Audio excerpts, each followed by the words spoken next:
Hey everyone, James Lynch here doing a quick reaction video to the UFC 311 bantamweight fight on the prelims between Payton Talbott and Raoni Barcelos. So if you haven't seen the fight, turn this video off.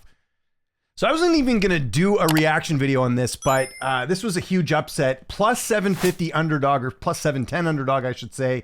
Raoni Barcelos defeating Payton Talbott. If you watch my preview show this week, I wish I had picked Barcelos, but I did warn all of you out there that there was no reason why Payton Talbott should have been such a big betting favorite going into this fight. He hasn't fought anyone that great, other than maybe Cameron Simon. But if you look at the other wins that he had, his last fight, he was minus 1,400 against that opponent, Yanis, who's not even that great. And then his other one was against Nick Aguirre, who's not even in the UFC anymore. I thought the media and a lot of people were really hyping up Payton Talbott. And this video is not to crap on Payton Talbott, but it's just another reminder that you got to look at the opposition that fighters are competing against, because it's very, easy for people to say, oh, this is going to be the next big prospect, next big thing.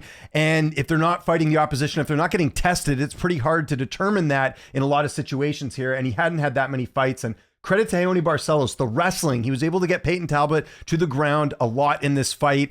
Did slow down a little bit in the later rounds, but Barcelos is much older than him, 37 years old, and went out there and looked great. And it's not like Barcelos was coming off like a bad fight in his last outing. He was actually coming off a win in his last fight against, who was it anyways? It was Christian Quinones, where he got the third round finish. And then prior to that, he lost fights to Kyler Phillips and Umar Nurmagomedov. I mean, these are all ranked opponents, fighters that he's competing against. And with Talbott, I think it was a little bit too much too soon. And I don't have an issue with prospects hyping themselves up, but I saw a lot of people talk about future contender, future champion talk with Payton Talbott. And I just didn't think that was warranted yet when Talbott really hasn't fought a lot of great opposition. So there's clearly some weaknesses there. Even on the broadcast, they were talking about how Talbott was, he's looking great out there. He's keeping his composure, but we have to look at this in the lens of that this is a guy who is a minus 1150 favorite and was supposed to essentially, if you're looking at those odds, was essentially supposed to go out there and finish Barcelos early in the fight. And that's not what happened. This was all Raoni Barcelos. Barcelos really wasn't in much danger at all in this fight. And Talbott just, went out there and sort of laid an egg. Now, look, it's not going to be,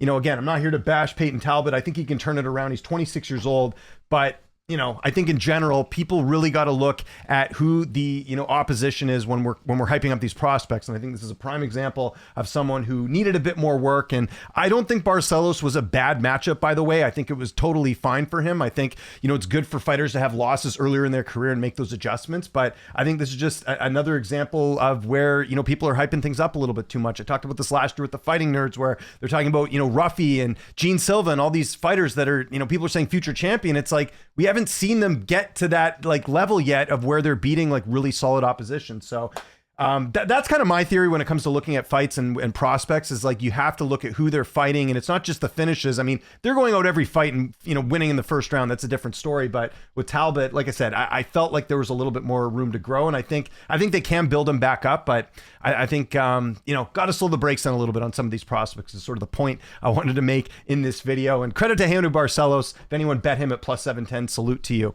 So I want to know what you guys think in the comment section below. What should be next for Payton Talbott? Is there, UFC's going to try and build him back up? What should be next for him? What should be next for Barcelos? I think he should get a ranked opponent, honestly, with that type of performance. That's 2 wins in a row, and the last 2 losses were against ranked guys, so I wouldn't mind to see him back in the saddle. Follow me on Twitter, TikTok, Instagram, @Lynch on Sports. My name is James Lynch. Thanks so much for watching, and I'll see you next time.